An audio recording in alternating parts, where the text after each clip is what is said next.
Hello दोस्तों, नमस्कार, आदाब, नमस्कार, गुड इवनिंग। मैं आपका बहुत बहुत शुक्रगुजार हूँ कि आपने हमारे नेशनल न्यूज़ टाइम चैनल को कामयाब किया। और ये लोग जो प्रोग्राम देख रहे हैं आप लोग सब हमारे परिवार का हिस्सा है, क्योंकि जब एक चीज़ से हम जुड़ जाते हैं तो वो हमारा परिवार ही कहलाता है। मैं आपका बहुत बहुत शुक्रगुजार हूँ, साथ ही साथ धन्यवाद भी देता हूँ कि आपने हमारे चैनल को इतना कामयाब किया। इसी चैनल का एक हिस्सा ये है कि उसका छोटा भाई या उसका रूप है नेशनल क्राइम तक। नेशनल क्राइम तक में क्राइम की कहानी जो क्राइम से जुड़ी हुई है वही कहानियों के किस्सा आपको सुनाया जाता है, जिससे आप लोग बड़ी शौक से और दिलचस्पी लेकर सुनते हैं। चलिए मैं एक कहानी आज सुनाने जा रहा हूँ।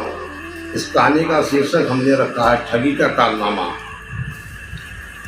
ये कहानी बड़ी दिलचस्प कहानी है और उम्मीद है कि इसको सुनने में आपको बहुत बड़ा मजा आएगा, क्योंकि जो भी मैं सुनाता हूँ वह सत्य घटना पर आधारित होती है।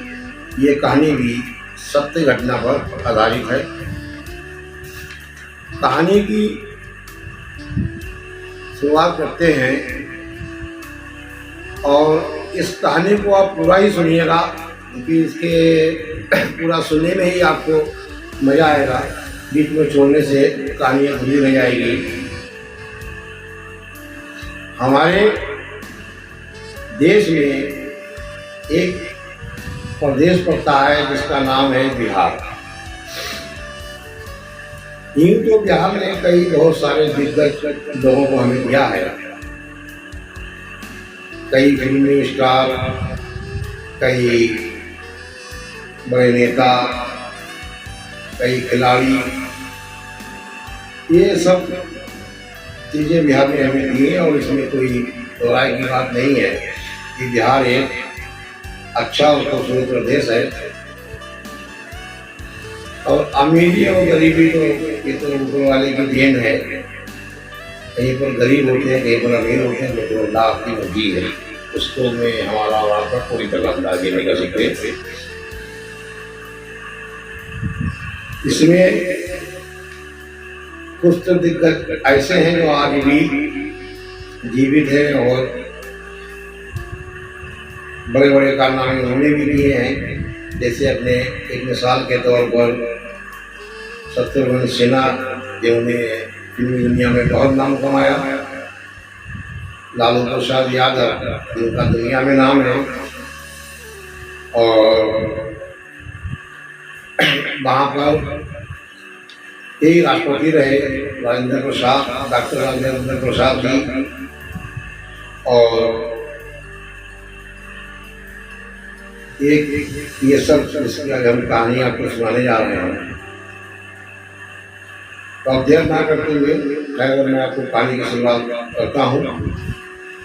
और मैं उम्मीद भी करता हूँ कि आप इसको दिल से कहानी को सुनेंगे, क्योंकि मैं जितने बार भी ये कहानी सुनता हूँ और पढ़ता हूँ, हमें इसको बड़ा मजा पढ़ने में आता है और सुनाने में भी मजा आता है।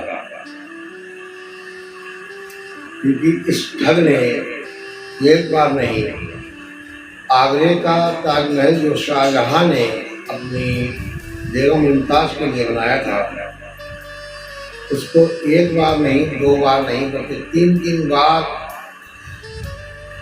इस ठग ने ताजमहल को बेच दिया।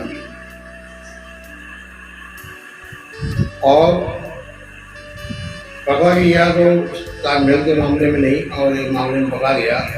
इसके ऊपर 400 से भी ज़्यादा मुकदमे लगे, और एक सबसे छोटा मामला है, जमानत इसकी केवल एक बार हुई, जिसमें 19 मामलों में इसको सजा भी हुई। 400 में से केवल 19 मामलों में सजा हुई, और सजा भी हुई 130 साल का। बाकी के केस तो भी आना बाकी थे, लेकिन बाकी के जो केसों फैसला भी नहीं हुआ था। और एक बार ही जमानत इसकी हुई, बाकी बार ये जेल से हर बार भागी गया। अब कैसे भागता है दोस्तों, मैं सुनाता हूँ आपको। ये कहानी मिथिलेश कुमार श्रीवास्तव, जो बिहार प्रदेश के एक सिवान जिले में एक गांव है, इसका नाम है जीरादेई। जीरादेई में मिथिलेश कुमार श्रीवास्तव की पैदाइश हुई। सन 1912 में जन्म हुआ और ये जीरादेई में ही रहे। इसी गांव के एक शख्स और भी थे जो बहुत महान हस्ती रहे, उनका भी जन्म इसी गांव से हुआ और वो पढ़ाई पूरी करते रहे। उसके बाद उन्होंने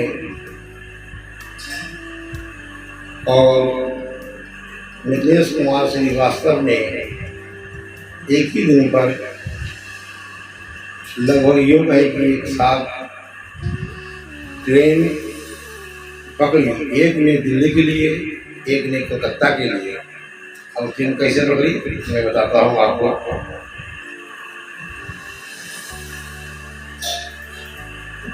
जो जिन्होंने दिल्ली के लिए ट्रेन पकड़ी वो हमारे देश के उत्तम नागरिक बने, वहाँ के राष्ट्रपति बने, हमारे देश के राष्ट्रपति बने वो, जिनका नाम था श्री डॉक्टर राजेंद्र प्रसाद जी।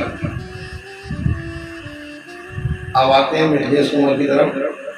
मिथिलेश कुमार श्रीवास्तव बिहार से लगभग 100-125 किलोमीटर दूर सिवान जिला पड़ता है और इसी जिले से मिथिलेश कुमार श्रीवास्तव आते हैं, क्योंकि वहाँ पर एक गांव है जीरादेई।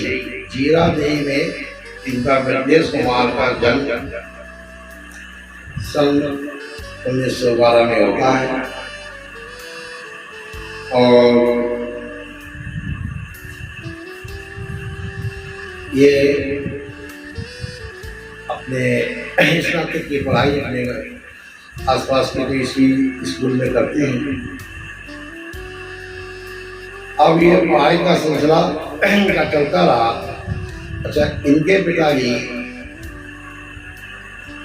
जो थे वो रेलवे विभाग में काम करते थे और बड़ा सज्जन परिवार में से वो आते हैं। उनके किसी पड़ोसी ने इनको एक चेक जवाब दिया एक बैंक का कि बेटा ये बैंक से पैसे निकाल लाओ। उसने पहली बार जब उस चेक को देखा तो ग्राहक को देखा और कुछ करने का या कुछ सोचने का कुछ दिल में तमन्ना जागी, तो इसने किसी की तरह साइन करके अपने पड़ोसी के और उसमें से 1000 रुपये निकाले और बड़ा आराम से निकाल दिए। किसी ने कोई उस पर पकड़ा कर लिया, असर नहीं कर पाया। वो इसकी पहली ठगी काम था। उसको ये इसने 4 बार ये काम उसने 4 बार में 1,000 रुपये करके 4 बार 4,000 रुपये निकाल लिए। उसमें भी कई दिन बीत गए और दिन बीतने के साथ साथ समय भी बीत गया थोड़ा सा। एक दिन उनका पड़ोसी खुद बैंक गया और उसने अपना खाता में जो एंट्री वगैरह होती है उसको चेक कराया। जब चेक किया तो उसमें 4,000 रुपये कम। अब उसके दिमाग हिल गया उसने कि मेरे 4,000 रुपये कम निकाल ले गया। आज से करीब 70-80 साल पहले की बात है ये। 4,000 रुपये बहुत हुए। अब 4,000 रुपये जब चेक किए तो बैंक मैनेजर के पास गया, जिसका खाता था वो बैंक मैनेजर के पास गया। उसने कहा भाई मेरे 4,000 रुपये गायब है। जब बैंक मैनेजर ने इसकी चेकिंग की और जानकारी जुटाई तो उसने बताया कि जो लड़का पहली बार में आपका चेक लेके आया था ये उसी ने ही बार बार पैसे निकाले हैं। तो अब सीधी सीधी बात है कि मिथिलेश कुमार श्रीवास्तव की तरफ उनका ध्यान गया और वो उसके पिताजी से उन्होंने उसकी शिकायत की। पिताजी ने उसको काफी पिटाई लगाई, मारा पीटा और वो वहां से समझा कर कि दोबारा ऐसी गलती ना हो, ये ना हो, वो ना हो, तो कह के वो वहां से वहां चले गए। मिथिलेश कुमार के दिमाग में तो खून लग गया। अब वो कैसे हटने वाला?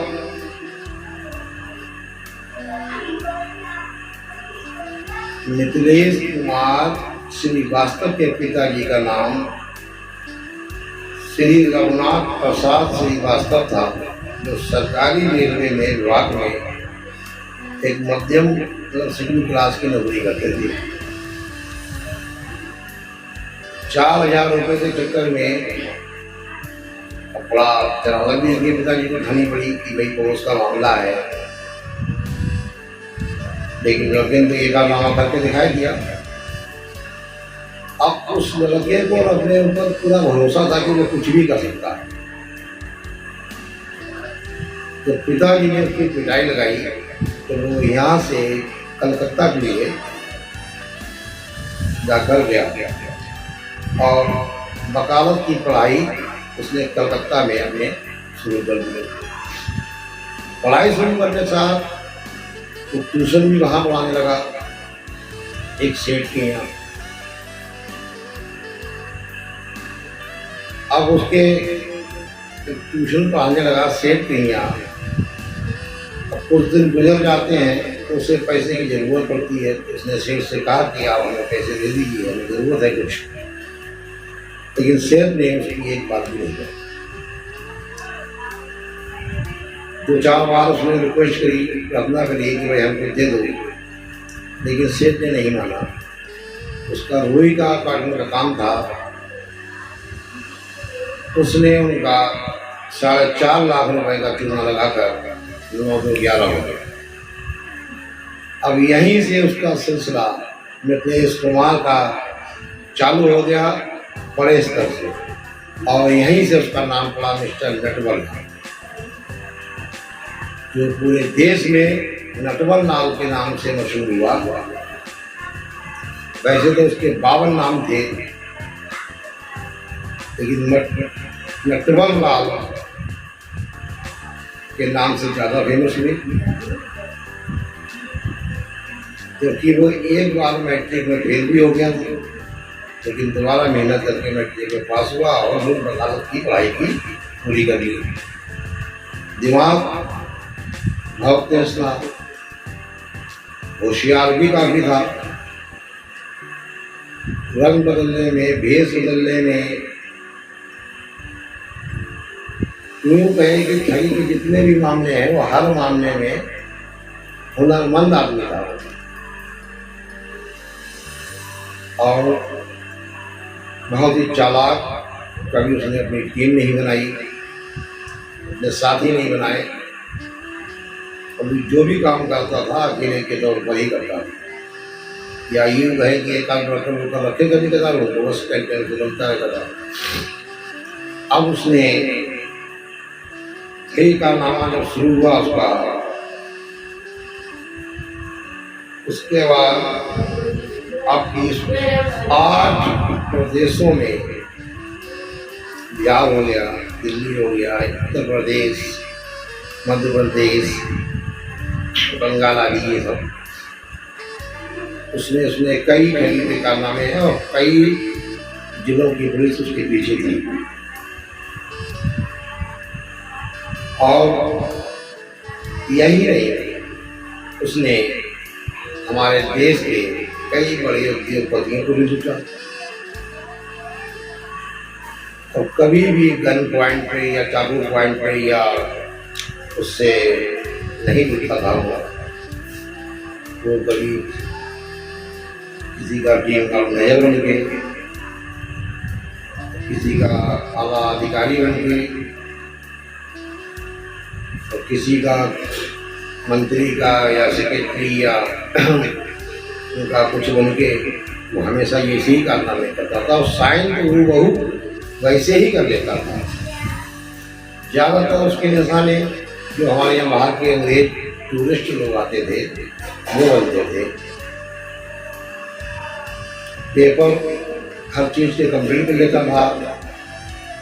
सबसे पहले उसने बड़े कारनामे में, उसके कुछ कारनामे हैं जो 400 से ज़्यादा मुकदमे लगे, लेकिन कुछ कारनामे ऐसे हैं जो ज़्यादा फेमस हुए। एक बार राजीव गांधी प्राइम मिनिस्टर थे और नारायण दत्त तिवारी ये सब फाइनेंस मिनिस्टर थे। दिल्ली में एक घड़ी की दुकान पर गया, उससे कहा कि भाई लगभग 100 घड़ियों का इंतजाम करना है और अच्छी इन्होंने घड़ी दिखाई है। इसने वहाँ घड़ी देखी, 100 घड़ी और इम्पोर्टेंट घड़ी देखकर उसको तय किया।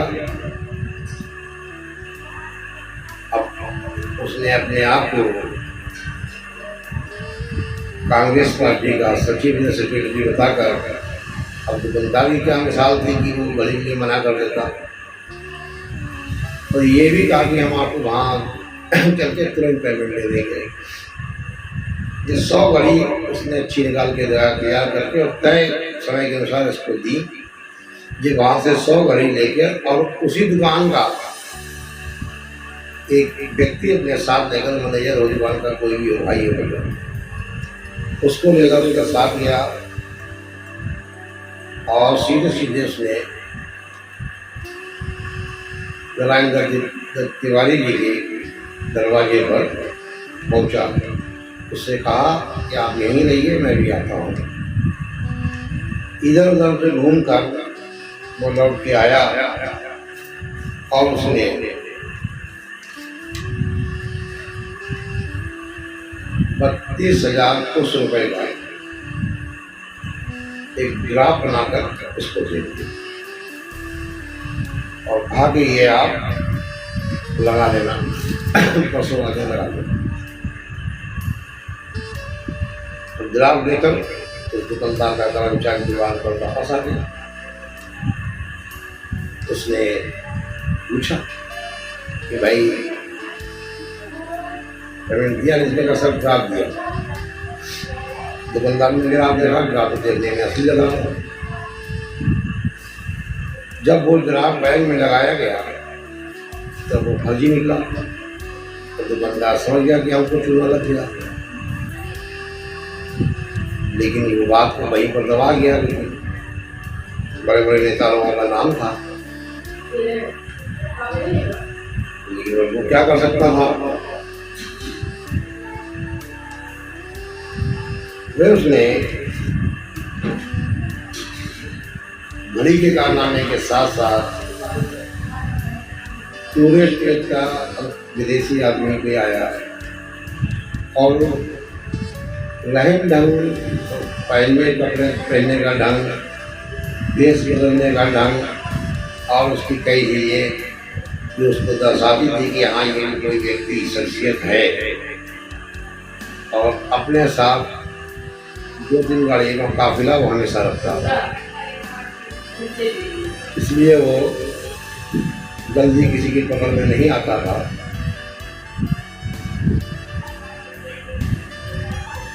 तो कई बार पकड़ा भी गया हो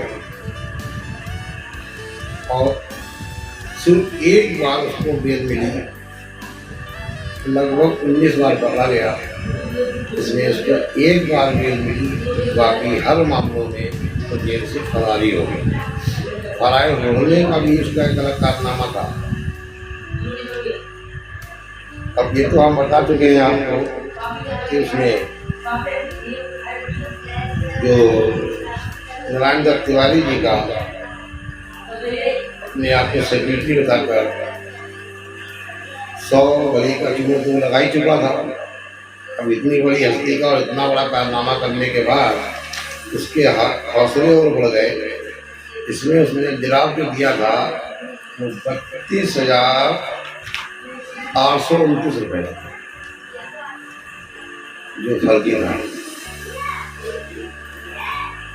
अब ताजमहल के लिए उसने एक पुलिस को चुना, उससे बातचीत की, सारे पेपर दिखाए, हूबहू राष्ट्रपति जी के और वहाँ के और लोग थे उनके हूबहू साइन कर लेता था।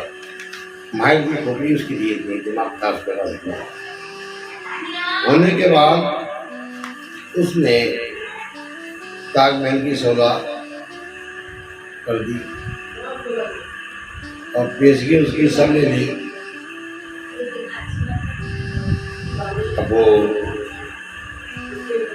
जब बाद में उसको मालूम चला कि ये सब फर्जी है, ये भी ज़्यादा चौंक गया। लेकिन जब तक तो उनके चूना लगा ही चुका था।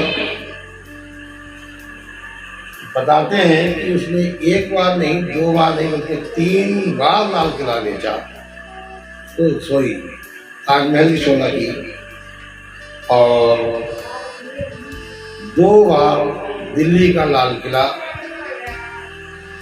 जिसे हमारे देश की राजधानी में ऐतिहासिक इमारत है, दिल्ली का लाल किला, 2 बार उसने लाल किला भी बेचा। और लाल किले के साथ साथ उसने राष्ट्रपति भवन भी भेज डाला। राष्ट्रपति भवन होता है लगभग 400 एकड़ में उनका भवन होता है। इसमें सिनेमा हॉल से लेकर सारी फैसिलिटी उसी बंगले में होती है, उसी कोठी में होती है। स्विमिंग पूल, सिनेमा हॉल और सब चीज़ें जो सुविधा होती है राजा के लिए, तो सारी सुविधाएं सब मौजूद हैं। उसने उसको भी सौदा कर दी। और तो और एक और बात आपको बताते हैं, बहुत दिलचस्प बात है उसकी, कि सांसद भवन, जिसमें 500 से भी ज़्यादा सांसद मौजूद थे, इस समय वो सौदा कर रहा था। सांसद भवन भी उसने बेच दिया। उसके बाद बहुत सांसद भवन बेचना कोई आम बात नहीं है। बहुत बवाल हुआ, पकड़ा गया। तो कानपुर की बगिया उस जगह से कैसे कैसे भागा, इसका जेल से भागने का भी तरीका क्या सब अलग अलग था। ये जेल के अंदर रहता 1-2 महीने, कुल सजा हुई थी इसको 130 साल की, लेकिन इसने 18-19 साल जेल में काटे, तो बाकी सब भाग गया। और एक ही केस में से बेल मिली। 400 में से 19 मामलों में सजा हुई थी इसको, और एक ही केस में इसको बेल मिली। अब ये वहाँ पर क्या करता था, महीने 2 महीने रहा और उसके बाद वहाँ को अपने आप को बीमार दिखाता, कहीं अपाहिज बन जाता, कहीं लूला बन जाता, कहीं लंगड़ा बन जाता। अब वहाँ के स्टाफ यही समझते थे कि तो ये लूला लंगड़ा है, कहाँ भाग के जाएगा। और जब भी उसको मौका लगता था वो कभी कोर्ट से कभी पैसे करके वो फरार हो जाता था। अब उसमें और मुकदमे जो थे बच्चे, वो उसमें भी सजा होने की विचाराधीन चल रहे थे। उनका भी मामला भी खुलना था। और वो कानपुर में पकड़ा गया, कानपुर की जेल में था, बंद था। और कानपुर की जेल में बंद होने के बाद एक बार पेशगी में वो लखनऊ तो पेशगी में अपनी कानपुर अदालत में गया। तो जज साहब ने पूछा कि जज साहब कि आप बगैर गन पॉइंट के और ये सब कैसे कर लेते हैं? उसने कहा सर, जज साहब से कहा कि आपके पास 1 रुपया है? जज साहब ने कहा है। उसने 1 रुपया दिया, 1 रुपया उसने अपने जेब में रखा और कहा साहब सब ऐसे ही सब हमको दे देते हैं, साहब हम जिससे मांगते हैं वो हमको दे देता है, मैं किसी के साथ जबरदस्ती तो मैंने लूटी नहीं। तो ये बात सुनकर उसकी लोग हंसी भी बनाते हैं कि यार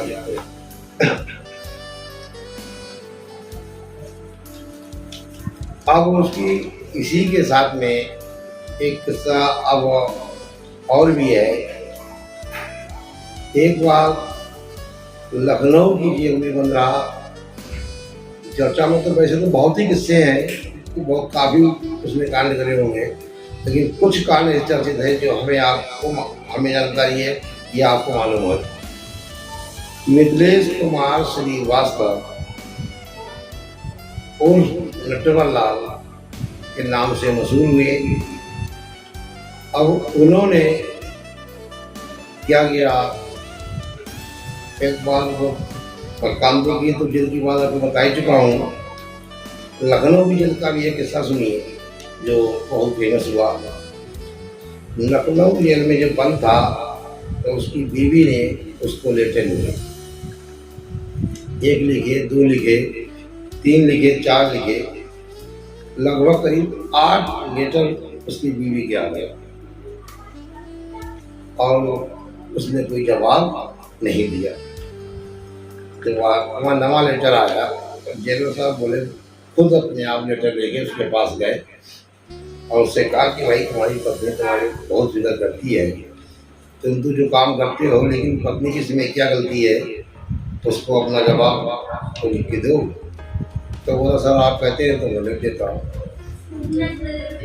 अब जेल के अंदर जो लेटर आते हैं वो भी सेंसर होके आते हैं, जो जाते हैं वो भी सेंसर होके जाते हैं। सेंसर का मतलब उसे देखा भी जाता है कि उसमें बम या कोई पदार्थ या जहर तो नहीं लगा हुआ है। एक चीज़ और लोग करते हैं, जो उसमें लिखा है वो भी सब पढ़ भी देते हैं उसको और वो अंदर जाता है। तो ये बात उसको खूब मालूम थी क्योंकि कानून किताबें तो वो पढ़ा लिखा था, वकालत उसने पढ़ रखी थी। उसने कहा कि जब सर आप कह रहे हैं तो एक लेटर का जवाब लिख देता हूँ। तो उसने अपनी पत्नी को लेटर में जवाब लिखा कि फला फला खेत में और ऐसे ऐसे करके वहाँ पर कुछ पैसे गड़े हुए हैं, वो निकाल लो और अपना खर्चा चला लो। कुछ खर्चे की तंगी के बारे में उसकी पत्नी ने लिखा था। अब लेटर तो बाद में पहुँचता है, गांव में पुलिस पहले पहुँच जाती है। पुलिस जब पहुँची तो वहाँ जेसीबी और बेसीबी लगा के सब पूरा खेत तो डाला, लेकिन पुलिस को वहाँ कुछ नहीं मिला। पुलिस थक हार कर वापस आ गई और इसने फसल जब तैयार हुई और तो उसकी पत्नी ने लेटर को जवाब लिखा जेलर साहब के लिए कि बहुत बहुत शुक्रिया, आपकी बदौलत हमारी फसल बहुत अच्छी हुई है, हमारे पास जुताई के पैसे नहीं थे इसलिए हमने ये सब करा। अब देखिए अंदर किसका कितना दिमाग तेज था। अगर वो अपना दिमाग सही रास्ते पर लगाता तो पता नहीं कुछ हमारे देश के लिए क्या कर देता। हालांकि उसने एक बार नहीं 10 बार कहा सरकार से कि आप हमारा दिमाग इस्तेमाल कर लें तो मैं इस देश का सारा कर्जा मैं उतार दूंगा, लेकिन चोरी करने वाले से कौन भी ये काम करवाए। उसने इन्हीं कोई नहीं, हमारे देश के कोई बड़े बड़े उद्योगपति जिनके हिसाब से क्या उन्हें खेती तुलवा दिया, उन्हें सब जमीन जुतवा ली। हमारे देश के कई बड़े बड़े उद्योगपति उनको भी लूटा, जिसमें कुछ नाम शामिल हैं, रतन टाटा, बिरला, अंबानी जैसे लोगों को भी चूना लगाया।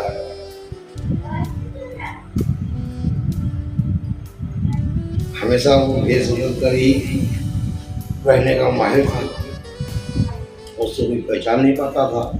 कहीं पर भी घूमता तो बेबदल कर और हाई फाई बनकर घूमता। अब वो उसका कारनामे ऐसे थे कि उसने जो किए कारनामे वो एक से एक बड़े दिलचस्प और कहानी। उसके बाद में सन 1992 में एक तारीख पर वो किसी बीमारी के चलते बहाने बनाकर ये एक जेल में पकड़ा गया। किसी की दुकान से दिल्ली में पकड़ लिया था और उसको कहीं पर जेल में शायद उत्तर प्रदेश लाया गया और वहाँ कुछ दिन तो ये सही रहा। उसके बाद उसने अपने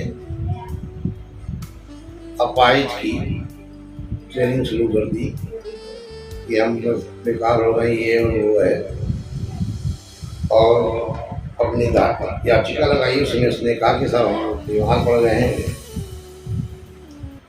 और हमारा इलाज कराया जाए। तो डॉक्टर साहब ने उसको इलाज कराने की अनुमति दे दी। उसके बाद में वो दिल्ली के लिए रवाना हुए। 3 पुलिस वाले साथ में हुए। 3 पुलिस वाले उसको साथ लेकर दिल्ली जंक्शन स्टेशन पर उतरे और ये व्हील चेयर पर था। एक बाहर गाड़ी बैठा हुआ था, सिर्फ व्हील चेयर पे 3 लोगों ने पकड़ कर स्टेशन पर व्हील चेयर पर बैठाया और जाके उसको वहाँ एक जो स्टेशन पे बेंच होती है उस पर जाकर डाल दिया। तो 3 पुलिस वालों में से एक पुलिस वाला स्टाफ पुलिस का वो एम्बुलेंस के इंतजाम करने के लिए बाहर निकल गया। दूसरे को बाथरूम लगी तो बाथरूम चला गया। तीसरे को बोला यार ये अपाहिज आदमी कहाँ भागेगा, तो खुद भी नहीं, खड़ा नहीं हो पा रहा, तो भाग के कहाँ जाएगा। सामने बिल्कुल टी स्टाइल था जहाँ पर वो लेटा हुआ था, चाय की दुकान थी, वहाँ चाय का ऑर्डर देने गया और देखता भी रहा पीछे मुड़कर यहाँ वो लेटा है। और जैसे ही उसकी नज़र की पलक झपी तो हो गए। उस वक्त उसकी उम्र 84 साल की थी। सन 1992 में उसकी उम्र 84 साल की थी। वो वहां से फरार हो गया। बहुत तलाश हुई, इधर उधर तलाशा गया, हाथ पांव फेंके गए, लेकिन उसका कोई पता नहीं चला।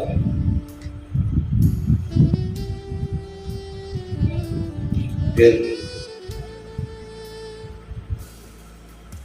अब तो कि वही बात कि नटवर लाल जेल से भाग गया है और सारी पुलिस की कोई बड़ा तू हो रही थी कि भाई तुम रिपोर्ट में आदमी ले जा रहे थे, आदमी रास्ते में से कैसे गायब हो गया, ये और वो।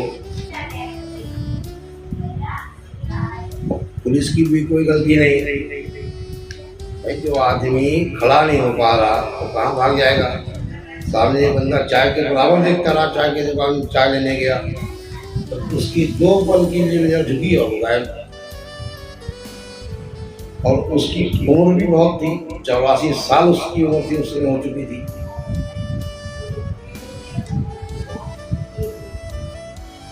फिर इंडिया वहाँ पर एक किस्म का एक और है कि एक इंडिया टुडे अखबार वालों ने उससे एक इंटरव्यू लिया और पूछा कि आप कैसे जेल से भाग जाते हैं। तो नटवर लाल के पास उसने जवाब दिया कि जब जेल वाले अपने आप दरवाज़ा खोल देते हैं और मैं भाग जाता हूँ। क्यों, बड़ा मुँह भर तो खाई था। और वो अपना भागने का प्रोग्राम 2-3 महीने पहले ही बनाता था कि मुझे अब निकलना है, तो कोई ना कोई वो एक्टिंग शुरू कर देता था। और जब जाने के बाद उसने अब इतने बड़े बड़े कारनामे करे, इसमें उसने जो शाहजहां ने ताजमहल बनवाया अपनी मुमताज के लिए, तो 7 अजूबों में से एक है। हमारे देश की धरोहर है। उसको एक बार नहीं 3 बार उसको बेचा, 2 बार लाल किला, 1 बार राष्ट्रपति भवन, 1 बार सांसद भवन। ये काफी बड़ी बात है, ये कोई छोटी मोटी बात नहीं है। ये सब हर आदमी नहीं कर सकता है। और उसकी अदाई ऐसी थी कि उसने ऐसे कारनामे करके दिखा दिए। उसके वकील ने कोर्ट में अर्जी लगाई कि अब वो खत्म हो गया है और उसके मुकदमे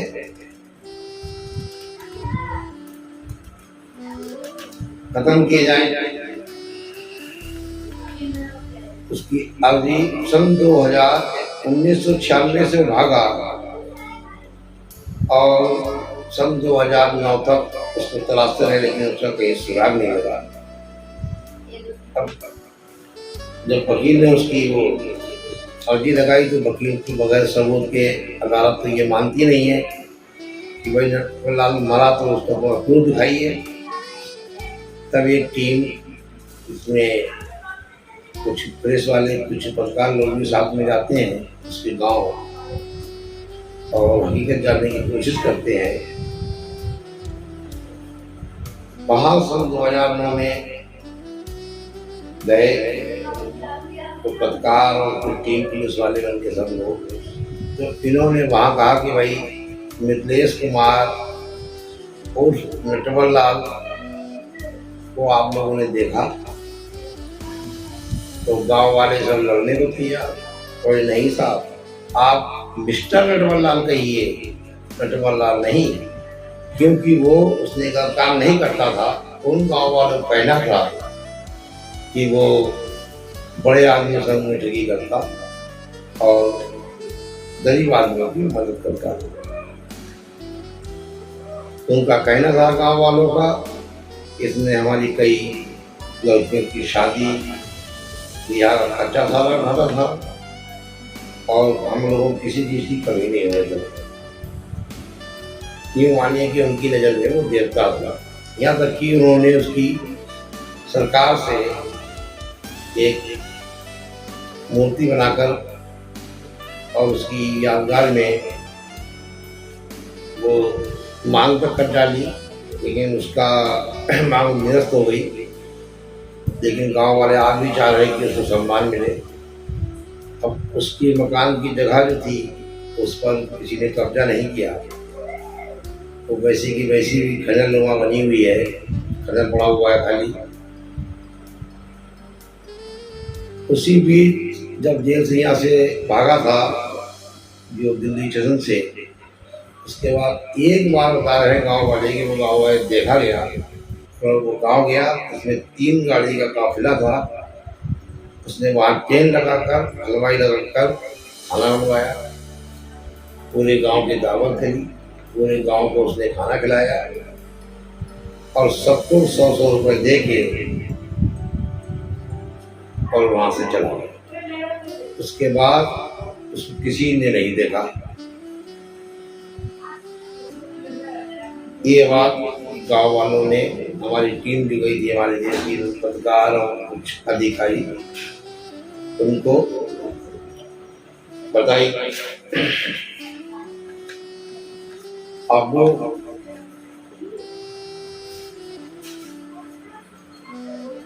अब उसके कोई सबूत ही नहीं कि हाँ वो मरा, कहाँ मरा, कैसे मरा, क्यों मरा। अदालत ये चीज सब चीज कैसे माने। लेकिन फिर 1996 में जब 84 साल की उम्र थी तो सन 2009 में उसके वकील ने उसे मृत्यु के लिए कह दिया था कि भाई उसकी मृत्यु हुई और सारे केस खत्म कर दीजिए। तो अदालत ने भी सोचा कि सन 2009 से और 84 के बीच में शायद 13-14 सालें और लगेंगी, तो इतना बड़ा हो गया तो कहाँ जिया जीता होगा। अगर जिंदा भी होगा तो उठने लायक या चलने लायक भी नहीं होगा। लेकिन फिर भी उसकी तलाश जब तक मृत्यु का वो नहीं मिला तो नहीं दिया। नटवर लाल की 2 बीवी, एक पत्नी नहीं 2 पत्नी थी और भाई एक बेटी थी।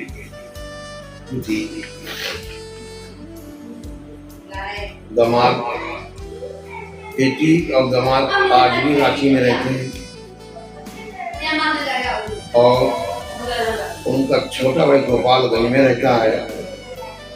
छोटे भाई से मिलकर उन्होंने पूछा तो उसने वो उनके भाइयों का कहना था कि उनकी मृत्यु तो 1996 में हो गई थी,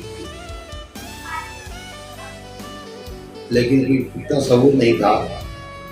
आखिर फिर अदालत ने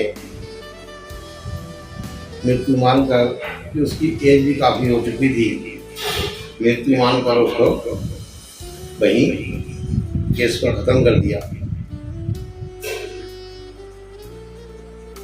उसका छोटा भाई जो गोपालगंज में रहता है और दोनों पत्नी की मृत्यु हो जाती है। एक बेटी, दामाद और एक छोटा भाई बचता है जो गोपालगंज में रहता है। अब ये थी मिस्टर नटवर लाल की कहानी। अगर आज के दौर में नटवर लाल जी होते,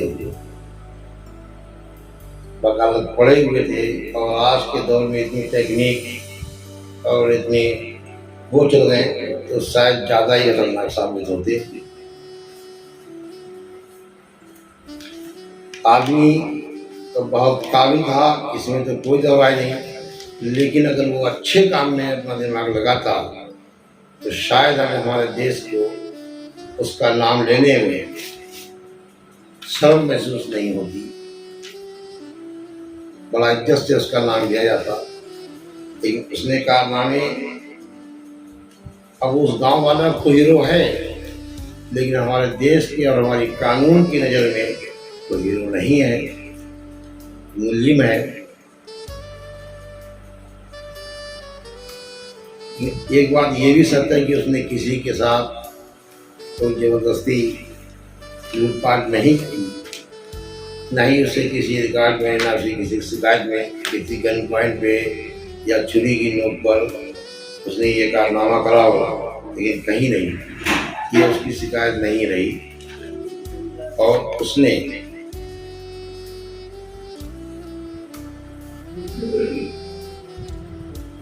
कई ऐसे कारनामे कर सबको चौंका दिया।